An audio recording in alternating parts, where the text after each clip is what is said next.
అరే గుణిసిను, మొన్న విక్టరీ పెరేడ్లో 11 మంది చనిపోయారు కదా తొక్కిసలాటలోని. దానికి సంబంధించి ఎవరినన్నా అరెస్ట్ చేశారా? అరే నీకు ఇంకా తెలీదా? 14 రోజులు రిమాండ్ విధించిందిరా సెషన్స్ కోర్టు. అరే ఎవరెవరి మీద కేసు ఫైల్ చేశారా? వాళ్ళెవరు? అందుకేరా రోజు పేపర్ చూడమంటానా. ఆర్సీబీ మార్కెటింగ్ హెడ్ నిఖిల్ సోసాలితో పాటు డిఎన్ఏ ఎంటర్టైన్మెంట్ సంస్థకు చెందిన నలుగురు పైన కేసు ఫైల్ చేసిందిరా. వీళ్ళ మీదే కేసు ఫైల్ చేసి రిమాండ్కి పంపించింది. రిమాండ్కి పంపించినా మళ్ళీ బెయిల్ మీద వచ్చేస్తారా? కానీ పోయిన ప్రాణాలు 11 ప్రాణాలు తిరిగి వస్తాయంట్రా. ఎంత ఘోరంరా! అరే నీకు ఇంకో విషయం తెలిస్తే మైండ్ బ్లాక్ అయిపోద్ది. ఏట్రా అది? ఆర్సీబీపై ఇప్పటికే ఎఫ్ఐఆర్ నమోదు కాగా రీసెంట్గా కోహ్లీపై ఎవరో కంప్లైంట్ ఇచ్చారంట్రా. కోహ్లీపై కేసు నమోదు చేయాలా వద్దా అని న్యాయవాదుల సలహా తీసుకుంటున్నారంట పోలీసులు. ఏటి కోహ్లీ మీద కంప్లైంట్ ఇచ్చాడా? ఎవడరాడు? మేనేజ్మెంట్ చేసిన పాపానికి కోహ్లీ ఏం చేస్తాడరా? ఆ పొలిటికల్ వాళ్ళు పర్మిషన్ ఇవ్వకుండా ఉంటే బాగున్ను.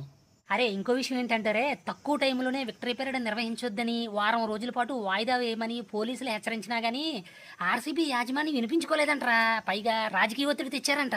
దీనికి అంతటికీ కారణం ఆర్సీబీ చైర్మన్ ఎవడైతే ఉన్నాడో ఆడే బాధ్యుడని పోలీసులు చెప్తున్నారా.